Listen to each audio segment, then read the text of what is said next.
Hey everybody, this is Paul, 125 Roller Coaster Challenge here at SeaWorld Orlando in beautiful scenic Orlando, Florida. And this is the iconic park right here. That's the lighthouse at the entrance. So you're coming in over here but through security, through ticketing, all that. And the first thing you see is, of course, the SeaWorld store. And of course, we're going to have a short on that later, so you can check that out. But you're here to see the park, you're here to see the rides. And today we actually have another guest. Michelle's with me again as we trek through here. So as soon as you come through the main entrance here, you're going to see the SeaWorld store, but you're also going to see guest services where you can get the animal interactions, you can do the whole all-day dining deals, the quick queue. So here's all that stuff right here. And we actually came after rope drop, so there's no lines, which works out great. Of course, this is a SeaWorld park, so there's always some kind of festival, there's always some kind of entertainers, and here we got some stilt people. Now, if you've been watching our videos, which I know you have, we tend to always go to the right when we do this. But you know what?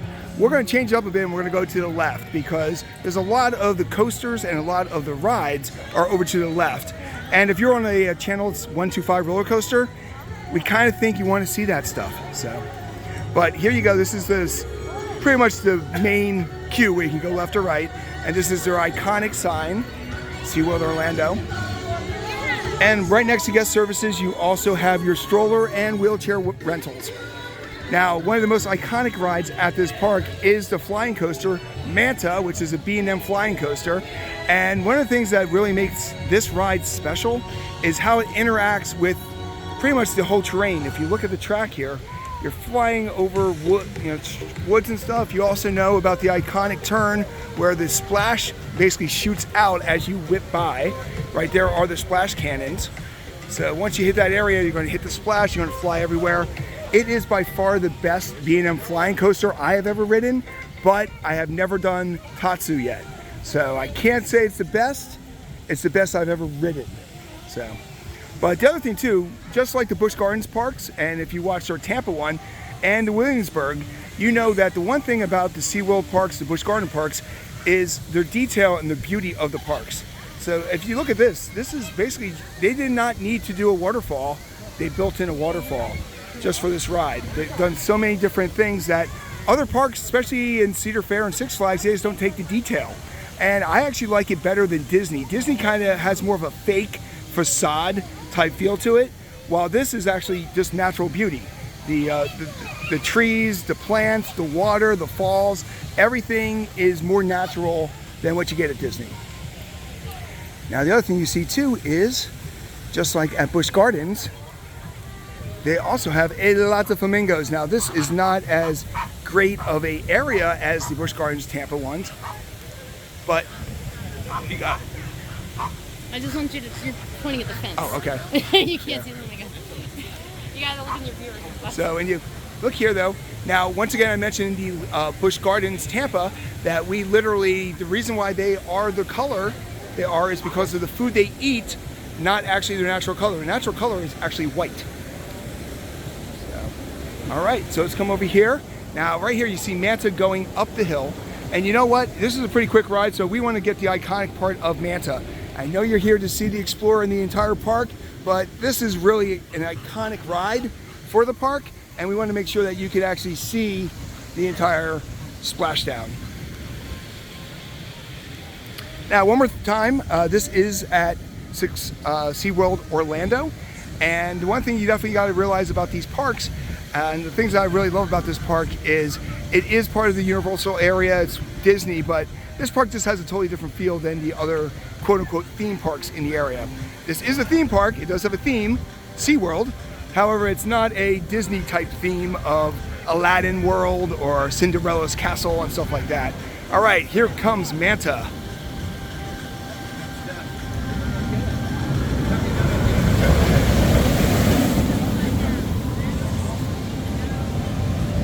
And here comes the twist. All right, so let's go deeper into SeaWorld Orlando.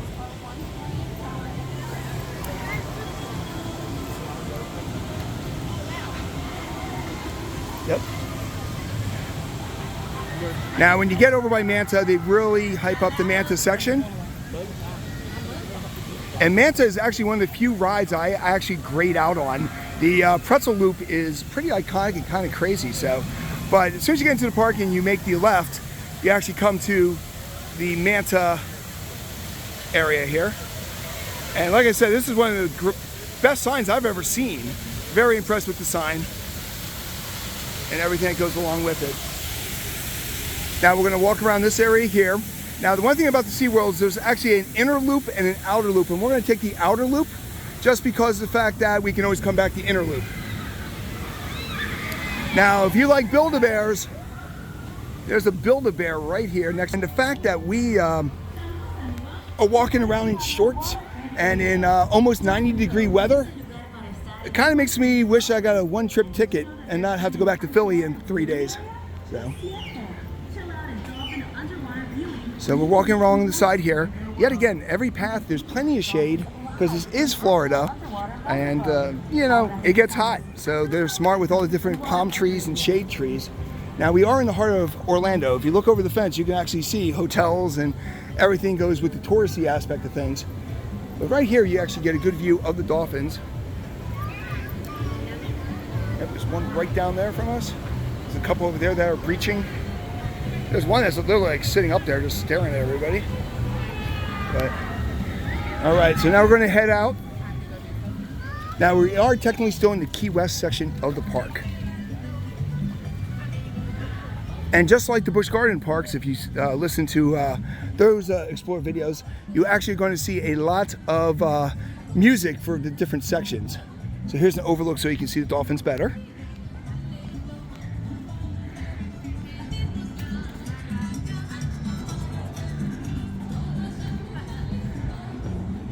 Yep, so this is the Key West section of the park. So it looks fairly new. It looks like it's very freshly painted and everything on that respect. So you actually over here, if you come around this side, there is underwater viewing. So if you want to see what, yep. So you can go through there and you can check everything out. There's Michelle.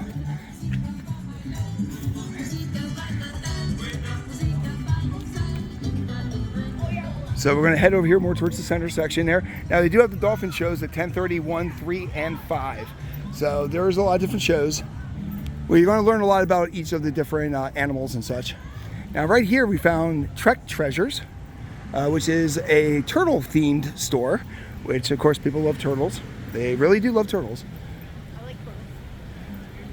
And this is more of the, looks like a manatee in the front there.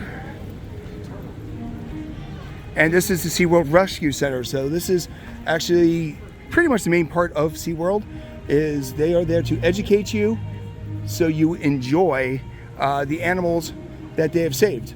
And like I said, just like with the Busch Gardens, their main theme here is conservation and making sure that the animals are around for future generations. Now this is the American alligator display, and a little bit smaller than the alligators we saw over at Busch Gardens, but they are very large.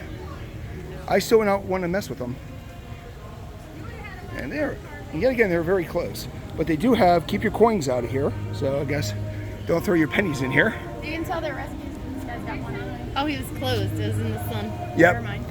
Well, they are reptiles, so they are literally, they live by the heat. Yeah, they are always sunbathers. So.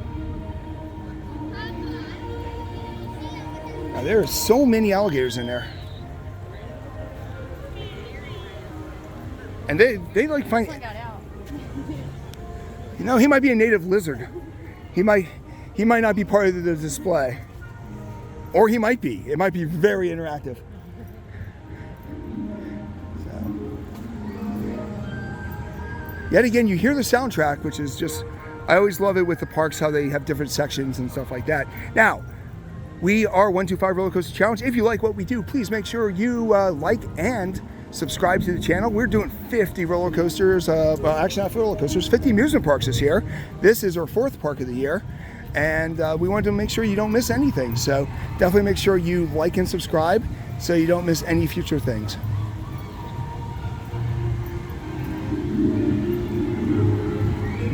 So as we come around the corner here, we've already done the Dolphin Cove and Dolphin Theater and stuff. So now we want to head towards Journey to Atlantis.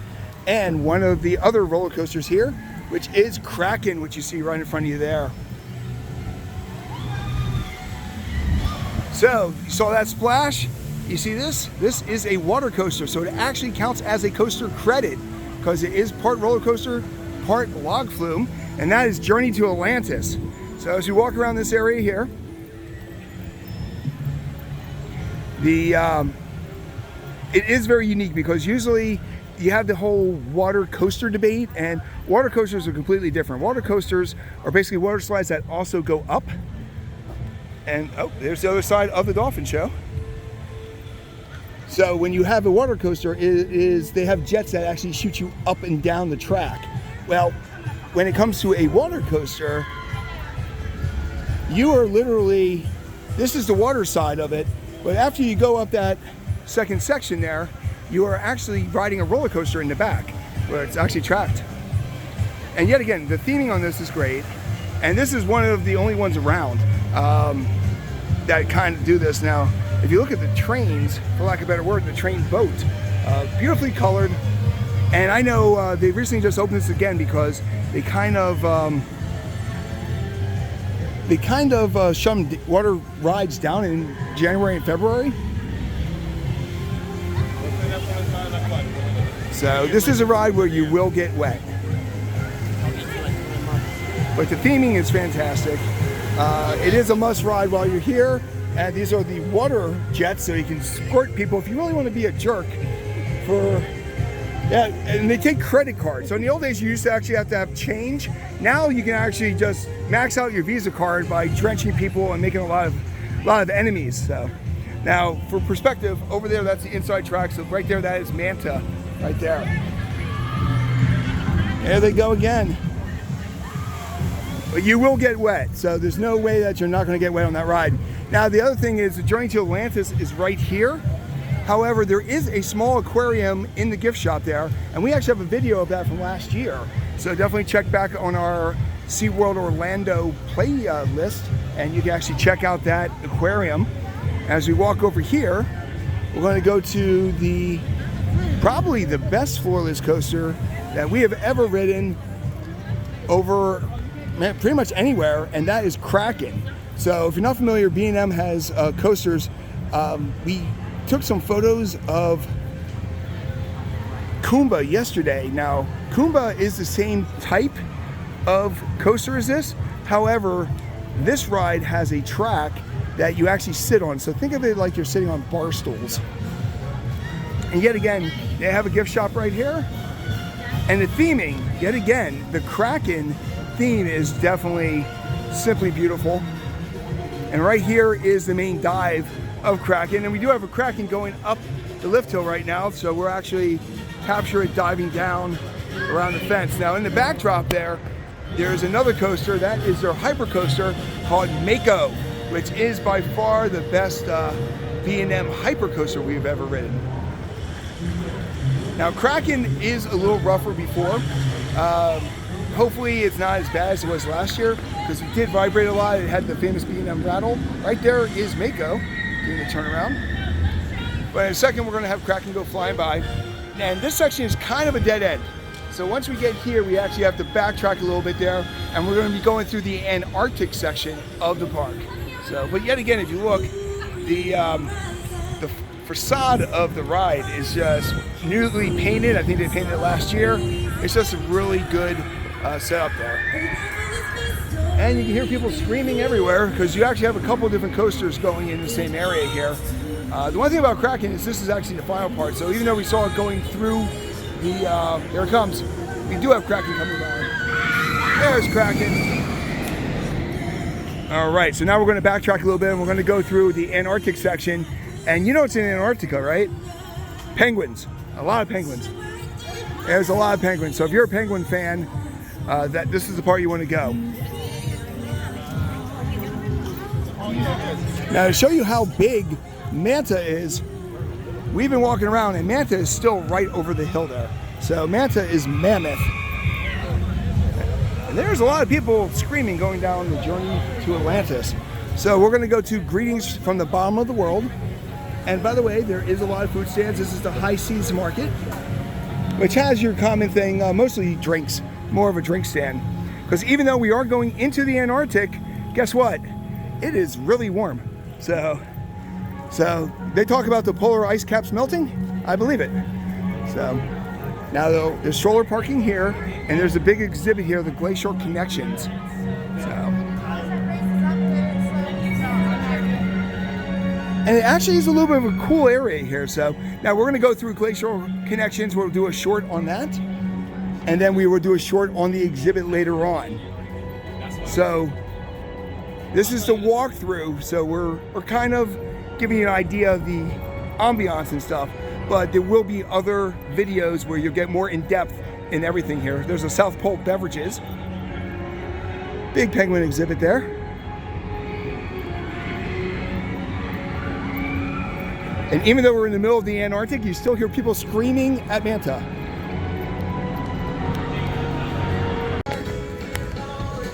Hey everybody, this is Paul again here at SeaWorld. So as we went through the penguin area, it became a dead end. So what we decided to do is, originally we decided to go left. So now we're back here at the main sign inside the building, inside the park.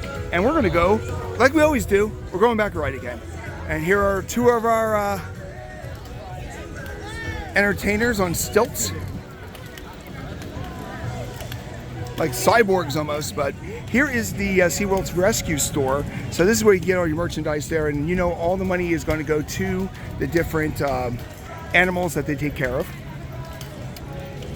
Now the entrance is right on the other side of the Sweet Sailings candy, but if you need to get your sugar high, right there you go. Or if sugar's not your thing, you can go right here to Coaster Coffee Company, and you can caffeinate yourself that way. Either way, you go sugar, you can go caffeine, either way. You're definitely going to be hyperactive the rest of the day. So now we're going to go by the restroom. And as we go here, here's the observation tower, which for years has been down. But I am happy to say that it is now fully operational. So we have that all set up now. Now, this is a SeaWorld park. So you know what? They have food festivals. So we're going to go over here and show you the dolphin nursery real quick. But we are entering the area with dining and shopping, which is all about the festivals. And the festival is going on right now. But here is the dolphin nursery, where you can actually go under the water and above the water. And there they are in the back there playing with a ball and a buoy, just through the buoy. So let's come back this way. And I put two and two together. The reason why these guys are on stilts is to advertise the Seven Seas Food Festival. I did not realize that. Does that mean we can eat the fishes? We can eat, yep, the fish that don't make it through the night. we actually, it's kind of like a lobster tank where you pick, I want to kill that one, yeah. So that's what it is. It's like a stingray, yeah. I'll try this stingray fajitas. So, but here is the Artisan Hall, which is another gift shop there. You notice there's a lot of gift shops and a lot of food options here. But here, if you want to pause real quick here, this goes until Thursday and Sunday through May 7th. And you have all the different prices, 200 different flavors, 75 craft beers, 50 unique eats, 75 wines and cocktails. And look at that, for $85 you can get 15 items, $70 gets you 10. And the pricing is actually pretty good, and you do get a discount with your different passes. Now, when I was here last time, the place I went to eat was the Seafire Grill, and I love the food there, and I'm hoping to do it again later on. They also had the Flamecraft Bar. And so why would you want to go to these two locations? Well, if you look at the patio, it takes you right along the main lake in this area. And you can actually see Icebreaker in the background. So these are all the different things we can go and enjoy. Now, we said it once, we said it twice, we probably said it 700 times right now. However, I can't stress how beautiful these SeaWorld parks are. So from this point right here, you see right across there, that is the main show for the sea lions and dolphins and killer whales, the orcas. And over there's another one of their stadiums. So you have two of them right next to each other. And then right over there is Icebreaker, which is their newest coaster until the new one opens up, which is right over here in the corner, which is called Pipeline, which is the first ever surf coaster. Believe it or not, they are bringing back stand-up coasters. This is the first attempt, and we're going to see if it's successful. And right there is the observation tower. And I may or may not go up there. That is pretty high. But You may. let's head back this way quick. Now we're going to stay on this side. Actually, you know what? We're going to change up a little bit. We're going to go on the other side of the pond / lake because the way you get over there is actually pretty amazing.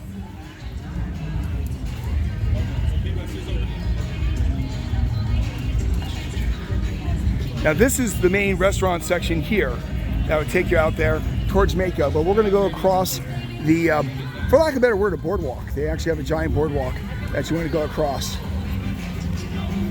But yet again, the Seven Seas Food Festival is going until May 7th, so make sure you check it out and enjoy it. You gotta walk back. Yeah.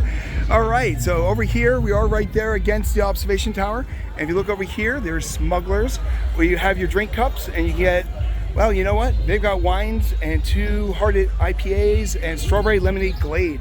So they have a lot of cocktails. All right, so this is just simply beautiful where you're at here. And right there is a Flamecraft bar. I have had a few beverages there. It is quite enjoyable. Now this is something you don't see at most amusement parks. Well, you actually have a giant boardwalk which is going to take you across. And right here, if you are a coaster person, right there is Pipe Scream. And it should be opening at the end of spring. It is a B&M surf coaster where you are standing up, which a lot of people tend not to like, but you know what? They are trying to reinvent it. And a little bit of knowledge for you here. The original coasters that B&M did were stand-up coasters. So they got their start and they haven't given up on that concept yet. Now when you come over this way, you actually have the observation tower coming down. And this is where they have a lot of their shows throughout the day, right out here in the lagoon. But Pipe Scream will be opening up in spring.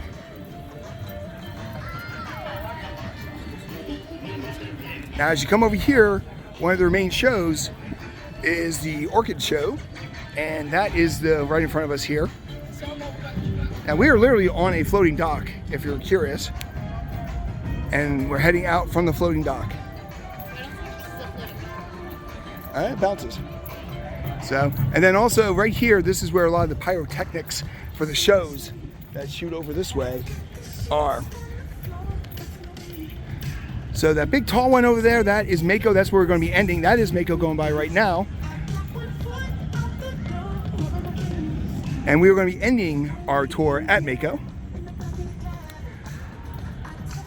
Once again, when you're in that other side, when you go through the Antarctic section, usually you can go right through and it would take you out towards Mako. But they were having some construction. They were working on some new paths. Yet again, even though this is a fully operating 365 days a year park, they do have off seasons where they do their maintenance, and it tends to fall during the winter months.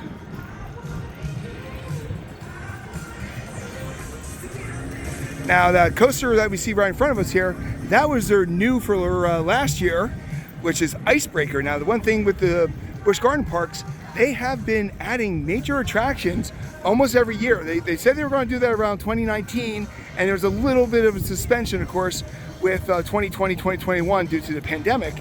But they have been keeping their word, and they have been spending a lot of money and buying a lot of new things. Now this is not a B&M, one of the few not B&Ms here. I believe it's a premier ride, and they are hoping to clone this model a few more times. It kind of, so I rode it last year, and my thoughts are like this. It's a very extreme family coaster or a very mellow adult coaster, because really it just doesn't really fit either model. So if you look at it as a family coaster, it's pretty intense. But if you look at it like a regular coaster, it's kind of mild. So real quick here, we can actually get a good view here. So that's Pipe's line right there. Right there is Manta. The green one there is Kraken. And the purple one there, that is Mako. And the orange one here is Icebreaker. So you can pretty much see every roller coaster at this park from the lagoon. And this is really a great picture. Michelle is a photographer, so you know she's taking a picture of this too. Simply beautiful how they put everything together. Now, originally these parks were pretty much mostly animal parks, sea life parks. But over the years they have been expanding more of their thrill attractions to become more well-rounded with their dynamics. And actually, this is great to see. They actually have the Flamingo boats going. Last time I was here, they were actually, I don't know if they were down, but they weren't really being, I guess it was more of a workers kind of situation where they didn't have enough workers. But they actually got the Flamingo boats going now.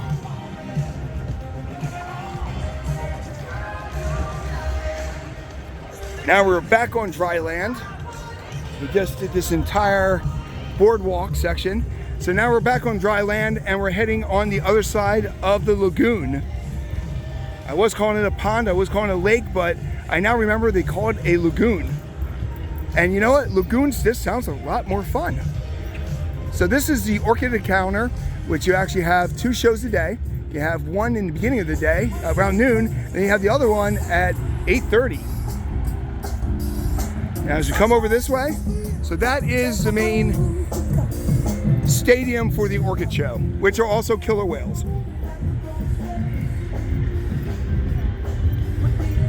It is very, I like the area. If I can say anything about the new surf coaster, I really do like the location they put it on. It was an area that wasn't utilized at all. So as you check out these parks, you run into a space issue, especially when you're in like a downtown area. There's only so many places you can expand. And the fact they were able to put such a large coaster, nestle it right along the edge of the lagoon, that was great use of space. So here we are, we're here at Icebreaker. Does not look like Icebreaker's going right now, but the thing about Icebreaker is it's got a nice little vertical spike. It is a launch coaster, but the launch isn't really that intense, which is why a lot of people classify it as a family coaster. But all in all, it is a pretty fun ride. It's in our top 100, I believe, which is actually, we have 355 credits. So top 100 is 33.3%. So it is actually, it made our Simply the Best list. It wasn't high on the list, but it made our Simply the Best list, our top 100. Now, if you watch In the Loop or Coasters and Brews or The Drunk Riders, you know what's right in front of me right here. And this is what you really care about. What you really care about, which is the Glacier Bar. So this is an iconic bar when it comes to people who enjoy adult beverages while at the park. But you know what? The Glacier Bar is right there. There's already people sitting there and it's like noon. But if you come over here, you also have Altitude Burgers. And I've heard great things about Altitude Burgers, and it is part of the all-day dining plan. So if you really like burgers, every 90 minutes you can come back and get another burger. So, but here's another view of the Orchid Encounter with the observation tower in the back. So now we're going to head over this way. But once again, Glacier Bar right next to Icebreaker on the map. Very popular place to go. And hey guys, there's the Dippin' Dots. They are everywhere. Every place has it. So we are coming into Sesame Street Land. Now, if you're really into Sesame Street, we are going to have a full explore video on this section. So we're gonna walk through it, but we're not really going to go too intense with it. But when you look around here, remember we talked about the different festivals. Well, here you got the Gulf Coast Market, the Mexican Market, and this tells you, in front of every station, it's going to tell you what items you can get here. Like here, you can get a couple of different drinks. That one drink looks amazing right there. Yes, I do like the more feminine drinks. I am an Appletini kind of guy. If you're a Scrubs fan, you know what I'm talking about. But all the food here is sustainable food. So they are highly... They grow it in-house. They grow it in-house. They actually grow it. When you go to the shrimp exhibit, you're eating tomorrow's meal. So this is what I thought. Okay, so I'm all for sponsorships, but this is one of the more unique ones I've ever seen here. Bad Boy Mowers, mow with an attitude, right in the middle of, like, right in front of the kids section. But this is an amusement park. It's not an attraction, people. It says, please stay off the mowers. So this is not a new attraction, unlike Work Zone over at Storybook Land. This is actually, we're gonna try to sell some lawnmowers, and we're gonna try to sell them right in front of a kids section of an amusement park. Dad's gotta do something. Dad's got something. Yeah, that's right. The dads are bored. They just saw the kid go on the big bird thing 6 times in a row. So you know what? Maybe I need a new mower. So this is the Sesame Street there, and it goes pretty deep. It's fantastic what they do. We are from the Philly area, so we kind of really enjoy these kind of things here. But yet again, this is an explore video for the entire park, not just the kids section. But you know what? Okay, I do have to say that I love the fact that Mr. Hooper's store is still here. Mr. Hooper was around when I was a kid. So these kids have no idea who Mr. Hooper is, but he was huge back then. Yet again, if you're interested in learning more about Sesame Street Land, make sure you check out our video on Sesame Street Land. It's going to be an Explorer series, and they usually drop on Tuesdays. The smaller Explorers drop on Tuesdays. The bigger ones are always on Friday. So, now it is neat that you actually have to walk. Okay, wait. All right, instead of Annie, you got Abby and Liz Monster Bowls. All right. You know what? I'm a pun fan. I'm a huge pun fan, and that was just amazing. The fact that they made that happen. So, Scrambleton, yep. Oh my gosh, that is perfect. You know what? You can have. I'm going to say you can have your Disney Imagineers. I am more intrigued by that kind of creativity. Now we're leaving the Sesame Street Land, and we're on the far end of the lagoon. So we're heading out. And once again, if you are watching this video, thank you so much. I greatly appreciate you watching the videos. We take a lot of time to make these things, and we really enjoy doing these. And if you like them, please make sure you like and subscribe to the channel so we can continue to make them. Yeah, this isn't our full-time job, but it is our full-time love. Now, we have left the Sesame Street Land, and we are now meandering to more of the food markets here. This is the German market, so you got a lot of brats, because nothing says German like brats. And beer. I'm sure there's beer. Oh, and pretzels. They got pretzels too. Even though that is kind of stereotypical, still a lot better than Epcot. If you ever want to see 100 gift shops in one location, make sure you go to Epcot, because their entire world thing is gift shops. We are now in the Irish section, the Irish mark, and they're waving to us. Thank you. How are you guys doing today? Very good. It's always St. Patrick's Day. If you hope and pray enough, it's always St. Patrick's Day. There you go. So this is the Irish market. So I'm sure they've got some great potato-based products here. And Guinness brew stew. Yep, very corned beef hash and Jameson bread pudding. Yes, they're definitely doing that. All right, now we're heading out this way, which takes us to the other side of the park, over by Mako. And we know it. Oh wait, I forgot. We almost missed the Dippin' Dots, people. We almost missed the Dippin' Dots. They are a little stealth. I think our soundtrack now, our copyright laws are going to be a little questionable there. That was definitely loud. So, look at this little part of the lagoon though. This is kind of like a side lagoon. This isn't the main lagoon. This is kind of like a fountain to the side. It's kind of nice. Did we mention that this park is simply beautiful? I think I said it once or twice.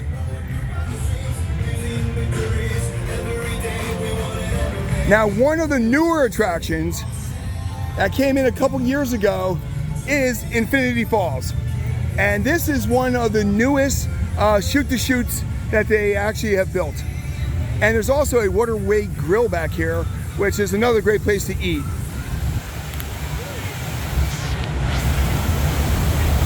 So, in the older days, you used to just have these canyon river rides, and they were just pretty much go through the canyon. Here, they actually added the element with this, where you actually have a drop. So this is the modern take of the canyon rides. And you will get wet. You will get wet. So we're gonna come over here real quick. So here you got the best of both worlds. You've got the canyon part, which a lot of people love. They're hard to maintain, so a lot of them have been disappearing, but it is a great experience. but you have the canyon ride, and I'm waiting for somebody to come down this because this looks like it's going to be, for lack of a better word, this is going to be a brutal drenching here. So here it comes. Watch the way this thing's going to dip. Look at that. You are getting flooded with water. And here comes another drop. And I just realized the section near me is all wet, which means I'm going to be all wet. So we're going to come over here real quick here. So this place is a little bit out of the way, but it is another great place to grab food, tropically roasted and grilled meats at the Waterway Grill. So yet again, it is another dead end, so we're going to turn around. But we had to show you Infinity Falls, which is probably, I believe it was 2019 it came out. And it is one of a kind. There's no other canyon ride like this.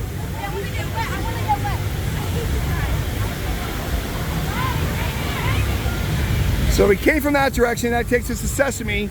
Now we're going to go this way.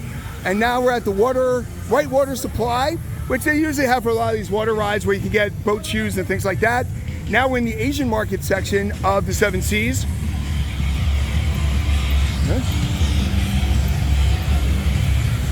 See, this is a nice little display here. Thank you for supporting our local growers. That's nice.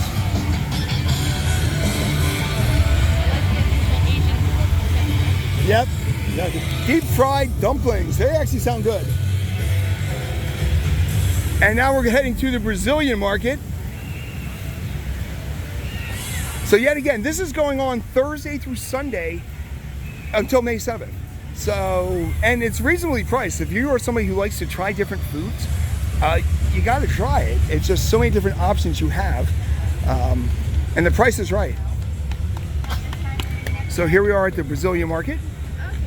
And like I said, you can actually, when you go right into the park there, when you first enter, you can actually buy the tickets right there at guest services, or you can go over there by the bar before you get on the boardwalk section, and you can purchase them right there.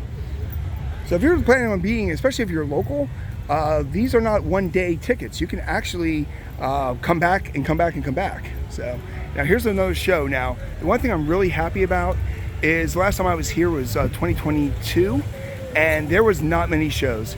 A lot of shows were pretty much done. It was hard to get performers, and you know, it's hard to confine people into that kind of space. But now the shows are back. Now, people, there's games, and I do have a question here. When did bananas become multicolor? I've always grown up with green or yellow, and now we have silver, gold, bronze, and I'm gonna go tie-dye. That is Mako. Mako is, I'm gonna say, the best ride here. Manta is pretty good too, but Mako is out of, I think, 14 or 15 hyper coasters I've done. I always heard Mako is the best, and I always like, yeah, sure, but it is the best. Mako is by far the best that they have here. I've been a big fan of Mako, and I will be riding it numerous times today. And connected to Mako, because usually when you have a huge attraction like this, you also want to have a gift shop. So that's called Reef's Treasures. And now we're almost done with our tour, because we're going to connect right up to where we would have been if we could have got through Antarctica. We literally got stuck in Antarctica. Not the first time somebody's been stuck in Antarctica. Yeah, it was brutal. So here's Finn's gifts. There's a lot of gift shops. There's some Hannah, and of course characters. But I remember this part too. This is another, there's so many great places at SeaWorld. I am kind of lucky that these places are not my home park, because I don't know if I'd ever get any photography done. So, but here you actually have a bar and so many different fish. And if you want to know what kind of fish are in here, they actually have it right above. So you can find the cow-nosed ray, or the leopard shark, or the southern ray. But this is nice and tranquil. It looks delicious. Oh yeah, that big guy in the back there. He can eat, that guy can feed a family of 4 for 2 days. But, so you got that on this side, but then on the other side you actually have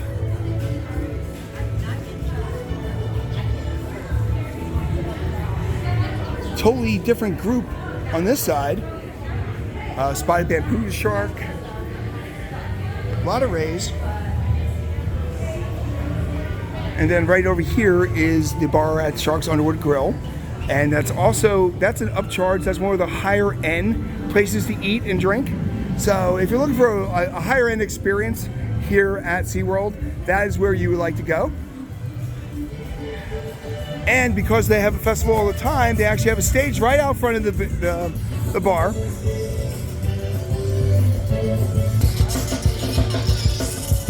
So you got the stage right here. Beyond the imagination and all that, you got fun little shark things here. Danger ahead, reality of a shark attack. I don't know if I like that, but it tells you what your odds are and what they're going for, and how many humans they can eat by the size of it. That sounds like a fun area there, though. Now we're wrapping around. We are almost at Antarctica with the penguins. And when you come in this way here, you got a lot of stores. This is where I purchased a few of my things in the past. Got beach towels, you got pretty much everything you want. And of course here you got Coaster Cocktails, so this was a place where a couple of my tickets got punched. And also the North Atlantic Market, where you can actually get, seafood type foods here. But here, if you look, your coaster ones are the different drinks. You got Pipeline, Surf Coaster, Icebreaker, Mako, and Kraken. If I had to pick one, I'd probably go with the Mako. Big fan of blueberry.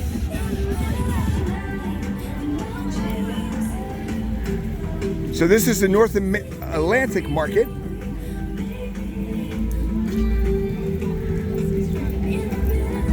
Now, if you've been keeping track of where we are now on the other side with the Lakeside Grill, which is also a place you can get daily. But when you go here, we are actually right back in front of the observation tower. And once again, this is Paul, 125 Roller Coaster Challenge. Thank you for watching the Explore videos. It is what we love to do. And we couldn't do it if you weren't watching. So if you have any suggestions, any comments, what do you think about the Explore video? It was a little bit more challenging than most because there's a lot of hidden paths at this park.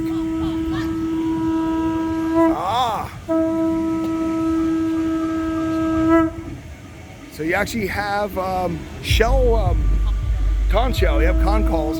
So, but this is Paul, 125 Roller Coaster Challenge. Thank you for watching, and remember to like and subscribe.